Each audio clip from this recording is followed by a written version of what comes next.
तांत्रिक बिघाडाचा मोनोला फटका। महिनाभरात दुसऱ्यांदा मोनोचा खोळंबा। अधांतरी लटकलेले प्रवासी सुखरूप उतरवले। बंजारा समाजाचा बीडमध्ये मोर्चा। बंजाऱ्यांना हवंय आदिवासी आरक्षणात उपवर्गीकरण। महामुंबईत पहाटेपासून जोरदार पाऊस। शहरात अनेक ठिकाणी साचलं पाणी। परतीच्या पावसानं मुंबईची लोकल सेवा कोलमडली। तुम्ही तुमचं आयकर रिटर्न भरलं? आज आहे इन्कम टॅक्स रिटर्न भरण्याचा शेवटचा दिवस। वेळेवर रिटर्न न भरल्यास होईल दंड। वक्फ सुधारणा लागू होणार की नाही? सोमवारी सर्वोच्च न्यायालय अंतरिम निकाल देणार। धार्मिक अस्तित्वासाठी मुसलमान न्यायालयात। पाकड्या गायकाचे केले कौतुक। पुण्यात हिंदुत्ववादी संघटना चिडल्या। बॉलर पबच्या बाहेर रविवारी रात्री प्रचंड धिंगाणा। आचार्य देवव्रत आजपासून महाराष्ट्राचे प्रभारी राज्यपाल। भवनात मुख्य न्यायाधीश आराध्ये यांच्याकडून शपथ। संजय राऊतांवर चहूबाजूंनी हल्ला। अमोल मिटकरींचे धक्कादायक विधान। आमदार मिटकरी म्हणाले, राऊत यांची जीभ हासडली पाहिजे। नितीन गडकरींचं वक्तव्य पुन्हा वादात।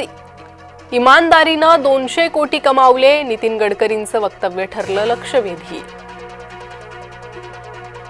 नाशकात पवार गटाचा मोर्चा। शेतकरी प्रश्नावर शरद पवार महायुतीला जाब विचारणार। मुंबईच्या संजय गांधी राष्ट्रीय उद्यानात कबूतरखान्याचे उद्घाटन। राष्ट्रीय उद्यानातील जैन मंदिरात बनवला जैनांनी कबूतरखाना।